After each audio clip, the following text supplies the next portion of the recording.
নমস্কার। আজকে সকালে আপনাদের বিশিষ্ট কিছু গুণী ব্যক্তিরা যারা রয়েছেন, যারা স্বর্ণমুকুটপ্রাপ্ত, যারা বিভিন্ন দেশে বিদেশে গণ্যমান্য সেরকম কিছু বিশিষ্ট বিদ্বজ্জনের কথা আপনাদের শোনাবো, যারা ডায়েটেটিক্স নিয়ে কোনোরকম পড়াশোনা না করে, মেডিকেল ফিল্ড নিয়ে কোনোরকম পড়াশোনা না করে অদ্ভুতভাবে তাদের নিজস্ব দৈবিক ক্ষমতার বলে তারা অনেক কিছু বলে দিতে পারেন আপনাদের ডায়েট থেকে শুরু করে সমস্যার সকল সমাধান।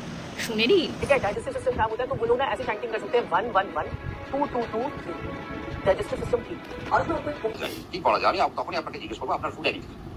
আপনি বললেন দেখো আমি তো ভেজ খেতে ভালোবাসি, আমি তখন বলবো এই ভেজটাকে আপনাকে সরাতে হবে, আপনাকে নন ভেজে আসতে হবে। আপনি যতক্ষণ না নন ভেজে আসছেন ততক্ষণ শনি গুণকে আপনি এনহ্যান্স করতে পারবেন।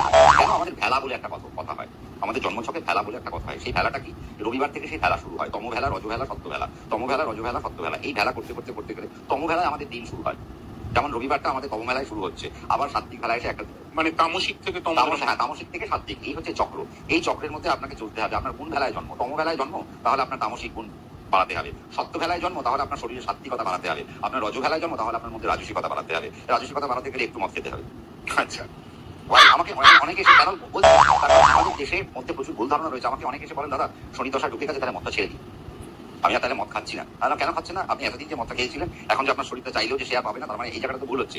আপনি তো শরীরকে মেনটেন করে এসেছিলেন। হ্যাঁ, আপনি মদকে লন্ডনে পড়ে থাকবেন না। আপনি সারাদিন কাজ করে 30 ml নিন, ভালো করে জল ভর্তি করুন, সেটাকে 1 ঘন্টা ধরে খান, দেখুন শনি আপনাকে হেল্প করবে। তার কারণ তম গুণ আপনাকে ইনটেক করতে হবে। তামসিক গুণ ইনটেক করতে গেলে আপনাকে হাই প্রোটিন ইনটেক করতে হবে। তাহলে হাই প্রোটিন কোথায় আছে? মদ, মাংস, মদিরা। তাহলে আপনি যদি মদ না খান, মাংস না খান, তাহলে শরীর এনার্জিকে পাবেন, মঙ্গলের এনার্জিকে আপনি পাবেন কি করে? এই জন্য आजकल फैशन है, लेकिन अक्सर हम डाइटिंग के चक्कर में अनजाने नहीं हमारे कई प्लैनेट खराब कर लेते हैं। अगर आप दूध नहीं पीते, आपका मूड खराब होगा, आपको डिप्रेशन की प्रॉब्लम हो सकती है। अगर आप दही नहीं खाते, आपका वेनस खराब हो सकता है, रिलेशनशिप में प्रॉब्लम आ सकती है। चाहिए और क्या नहीं? क्या आप गरीबी और मुसीबत को बढ़ाने वाला खाना खा रहे हैं? कैसा होना चाहिए? सौभाग्य दिलाने वाला निवाला। गुरुजी, खाना तो एक ऐसी चीज है जो हमें हमेशा लगता है कि हमारे स्वास्थ्य के लिए बहुत जरूरी है, हमारी रोज की जरूरतों में से एक है, इसके बिना हम जी नहीं सकते हैं। तो वो हमारे कैसे सौभाग्य और दुर्भाग्य से कनेक्शन रख सकता है? बेटा एक बात है, सिंपल सी बात है कि आपकी बॉडी में जो प्लेनेट खराब होकर के अपनी ऊर्जा वहां पर स्थापित कर चुका है, अगर उससे संबंधित खाना आप खाओगे तो आपकी बॉडी भी खराब होगी, आपकी सोच भी खराब होगी।